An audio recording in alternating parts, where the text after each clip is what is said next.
Coucou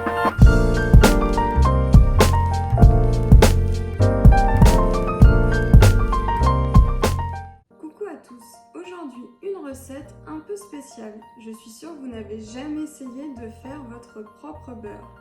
Eh ben si, c'est vraiment possible au Thermomix. C'est parti pour la cuisine! Pour cette recette, seulement besoin de 2 ingrédients. De la crème fraîche épaisse avec au minimum 30% de matière grasse et surtout bien froide. Et une pincée de sel. Mettre un pot de 50 centilitres de crème fraîche épaisse avec bien sûr minimum 30% de matière grasse, sinon vous ne réussirez pas votre beurre. Mettre une pincée de sel. Programmer 10 minutes, vitesse 4. Voici votre beurre. Si vous n'obtenez pas un aspect granuleux, n'hésitez pas à remixer quelques minutes de plus.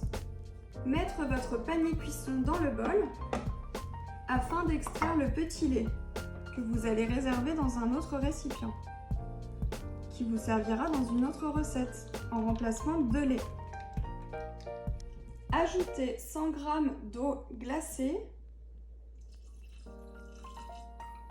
Programmez 1 minute, vitesse mijotage. Il suffit de transvaser le beurre dans le panier cuisson.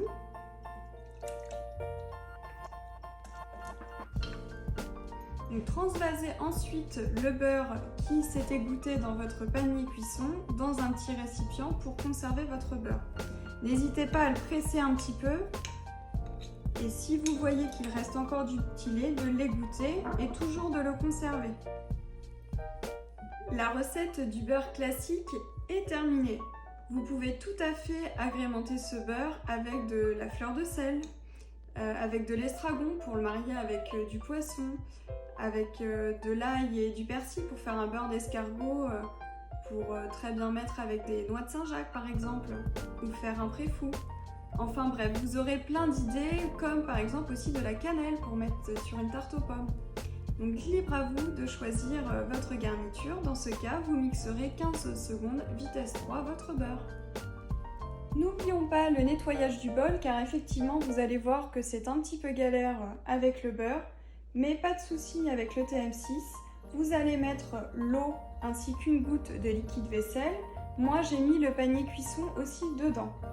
Vous allez sur le mode nettoyage et ensuite le mode universel. On n'oublie pas de s'abonner à ma chaîne YouTube afin de ne rien rater sur ce calendrier de l'Avent plutôt original.